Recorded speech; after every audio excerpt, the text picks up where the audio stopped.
واقعی اچھے سیاستدان ہیں یا پھر میری پہلی رائے صحیح تھی؟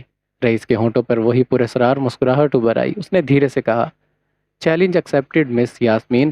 یاسمین نے فائل کو مضبوطی سے پکڑا اور دل ہی دل میں خود سے کہا، اب دیکھتے ہیں مسٹر رئیس سکندر، آپ واقعی لوگوں کے مسیحا ہیں یا پھر انہی سیاستدانوں میں سے ایک جن کے چہروں پر صرف نقاب ہوتا ہے۔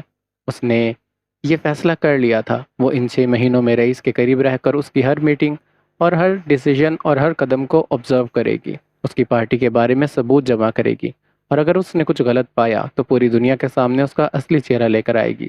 مگر اسے کیا پتا تھا کہ جس طرح سے وہ اپنے پلان کے ساتھ اس کے آفس میں قدم رکھ چکی تھی، اسی طرح رئیس سکندر بھی اپنی ایک الگ ہی چال چل چکا تھا، ایک ایسی چال جس کا اندازہ ابھی تک کسی کو نہیں تھا۔ آفتاب علی لاؤنج میں بیٹھے گہری سوچوں میں گم اسی ویڈیو کو بار بار دیکھ رہے تھے۔ انہیں یاسمین کا بہت فکر ہونے لگی تھی۔ ان کی بیٹی عام لوگوں سے نہیں، رئیس سکندر سے پنگا لینے چلی تھی۔ سر، ارسم بابا آئے ہیں، سیکورٹی گارڈ نے کہا اور وہ ہوش میں آئے۔ ارسم کا نام سنتے آفتاب کے چہرے پر سکون آ گیا۔ السلام علیکم آفتاب چچا۔ وعلیکم السلام۔ آفتاب فوراً سے کھڑے ہو گئے۔ ادھر آؤ۔ ارسم آگے بڑھا۔ آفتاب نے اس کے کندھوں پر ہاتھ رکھا، پھر اس نے اسے اپنے پاس صوفے پر بٹھایا۔ کیسے ہو؟ ٹھیک ہوں، اور باقی سب؟ وہ بھی ٹھیک ہیں۔ آفتاب نے گہری سانس لی۔ اللہ انہیں ہمیشہ خوش رکھے۔ ارسم نے ہلکی سی مسکراہٹ کے ساتھ آمین کہا۔ آفتاب کچھ لمحے سے دیکھتے رہے۔ انہیں آج بھی وہ دن یاد تھا جب پہلی بار آغا جان ایک دبلا پتلا سا ضدی سا غصے والا لڑکا پولیس اسٹیشن لے کر آئے تھے۔ یہ میرا پوتا ہے۔ اس وقت صرف وہ 16 سال کا تھا۔ چہرے پر نور تھا، کپڑے پرانے تھے، ہاتھ چھلے ہوئے تھے، مگر آنکھوں میں ایک عجیب سی ضد تھی۔ اس دن سے لے کر آج تک آفتاب اسے دیکھتے آئے تھے، ایک مزدور سے ایک کامیاب آدمی بنتے ہوئے۔ انہیں اس پر فخر تھا۔ بیٹا، آفتاب نے دھیرے سے کہا۔ ہاں چچا، تمہیں پتا ہے کہ میں نے تمہیں کیوں بلایا ہے؟ ارسم نے نفی میں سر ہلایا۔ آفتاب نے ٹیبل پر رکھا موبائل اٹھایا اور یونیورسٹی کا ویڈیو پلے کر دیا۔ آفتاب نے اس کی جانب دیکھا۔ کیا ضرورت تھی یہ سب کرنے کی؟ ارسم کچھ لمحے خاموش رہا، پھر دھیرے سے کہا، غلط دیکھ کر چپ نہیں رہنا آتا مجھے۔ آفتاب نے گہری سانس لی۔ تمہیں اندازہ ہے تم نے کس پر ہاتھ اٹھایا ہے؟ جی۔ پھر بھی مارا؟ جی۔ آفتاب ہنس پڑا۔ تم واقعی پاگل ہو۔ پھر ان کا چہرہ سنجیدہ ہو گیا۔ بیٹا، تم نے جو کیا وہ غلط نہیں تھا، لیکن ان لوگوں کے پاس پیسہ ہے، پاور بھی ہے اور لوگ بھی ہیں۔ ایک اشارے پر انسان ہستی سے مٹ جائے گا۔ انہوں نے فکر مندی سے کہا تھا۔ میں نہیں چاہتا تم کسی مصیبت میں پھنسو۔ ارسم کچھ لمحے تک خاموش رہا اور دھیرے سے آفتاب علی کی جانب دیکھا۔ اس کی سرمئی آنکھوں میں ایک عجیب سا سکون تھا۔ چچا، میرے حصے کا ڈر اس دن مر گیا تھا جس دن میرے ماں باپ مر گئے تھے۔ میں اندھیرے سے نہیں ڈرتا چچا، میں خود ان اندھیروں میں پلا ہوں جہاں روشنی مر جاتی ہے۔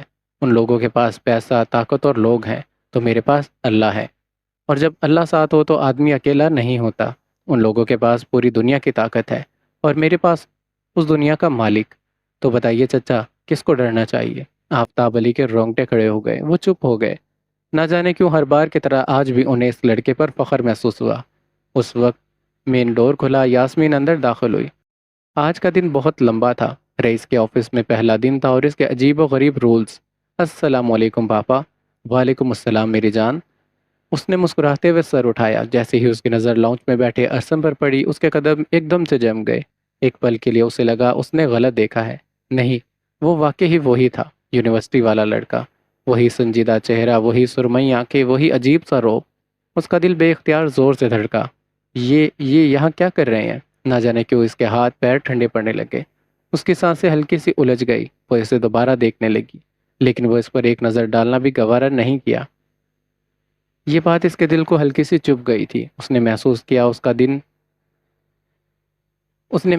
اس کا دل عام سے زیادہ تیزی سے دھڑک رہا ہے۔ اس نے فوراً سے نگاہیں ہٹانے کی کوشش کی، مگر نہ جانے کیوں اس کی نظریں دوبارہ اسی پر چلی گئی۔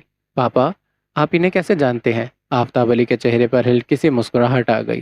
جانتا ہوں بیٹا، میں اسے تب سے جانتا ہوں جب یہ خود بچہ تھا۔ یاسمین نے حیرانگی سے بھویں سکیڑی۔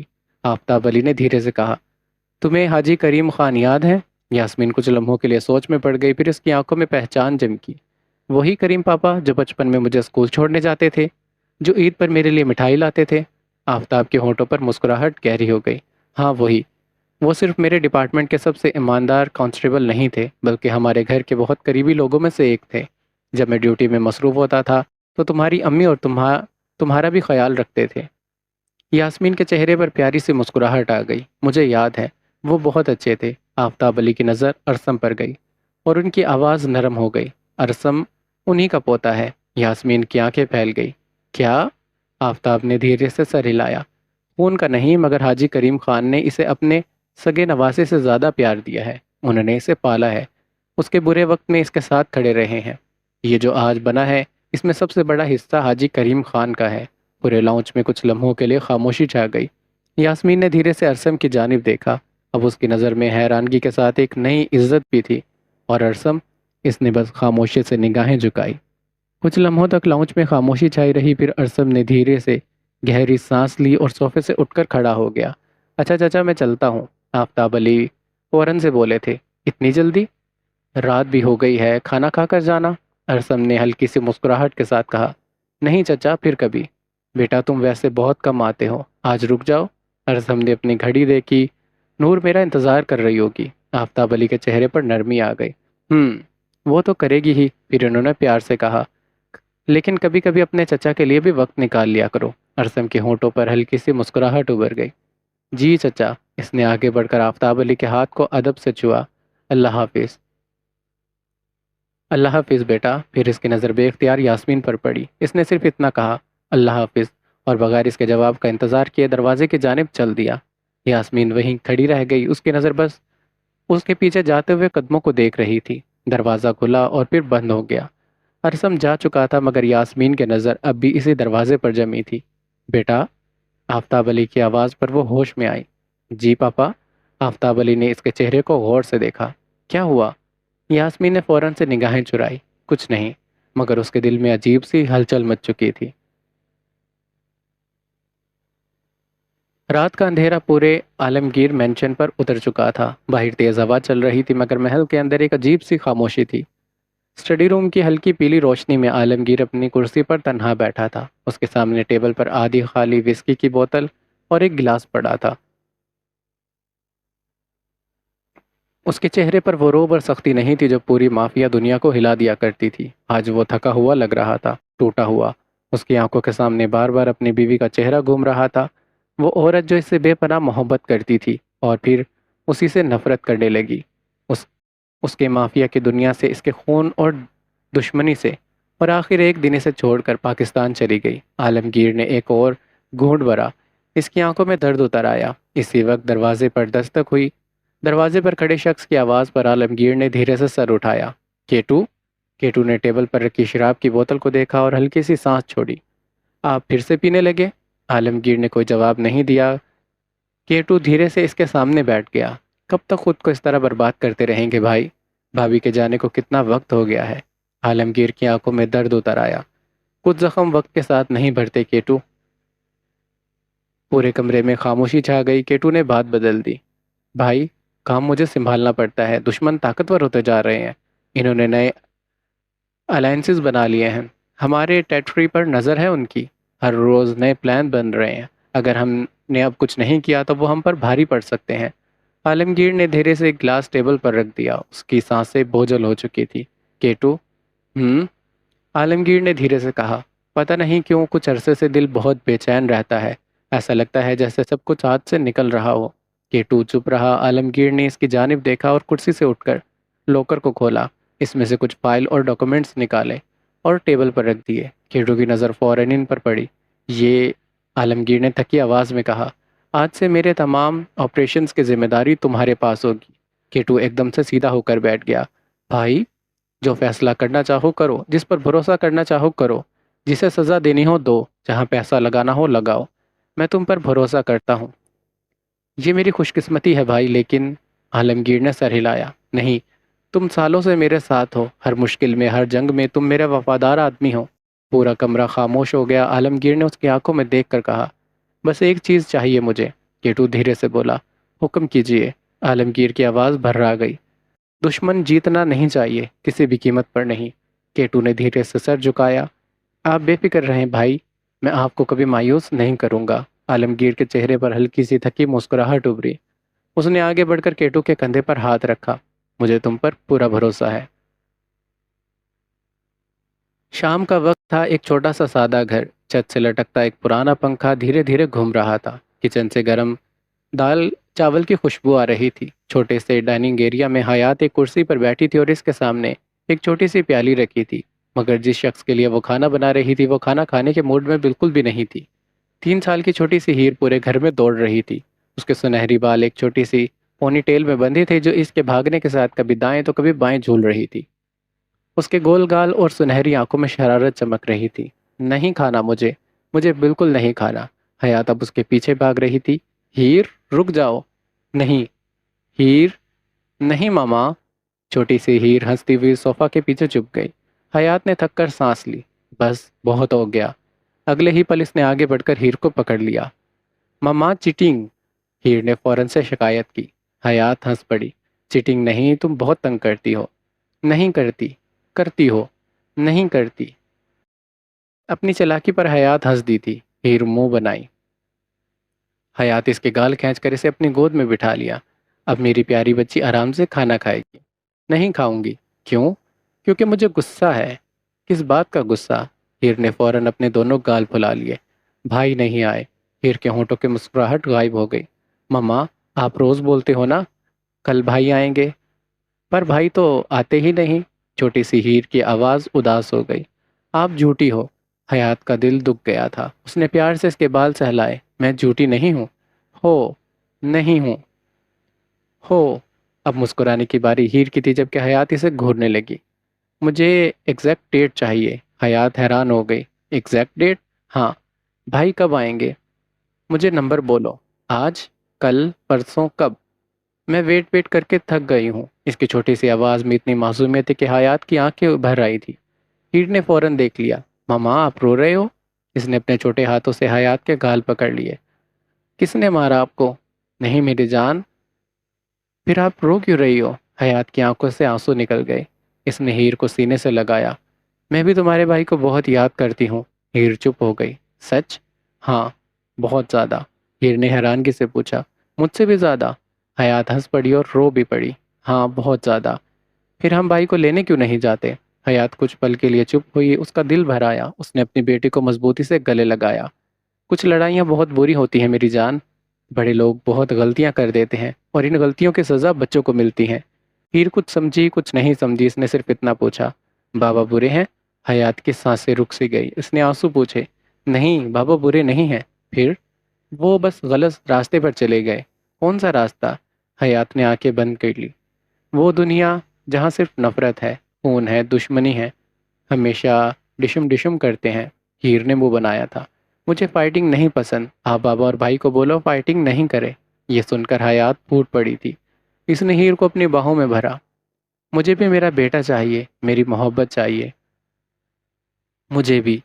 دونوں ماں بیٹی رو رہی تھی۔ چھوٹی سی ہیر نے اپنا ننھا سا ہاتھ اٹھا کر اپنی ماں کے آنسو صاف کیے۔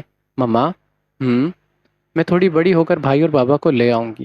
حیات کے ہونٹوں پر آنسوؤں کے درمیان مسکراہٹ آ گئی۔ سچ؟ ہاں، میں انہیں کہوں گی فائٹنگ بری چیز ہے۔ آپ مجھ سے پیار کرتے ہیں تو فائٹنگ چھوڑ دو تو وہ لوگ مان جائیں گے۔ حیات نے فوراً اس کی پیشانی کو چوما اور اس پل اس نے دل ہی دل میں دعا کی۔ یا اللہ، میری اس معصوم بچی کی یہ دعا کبھی ٹوٹنے مت دینا۔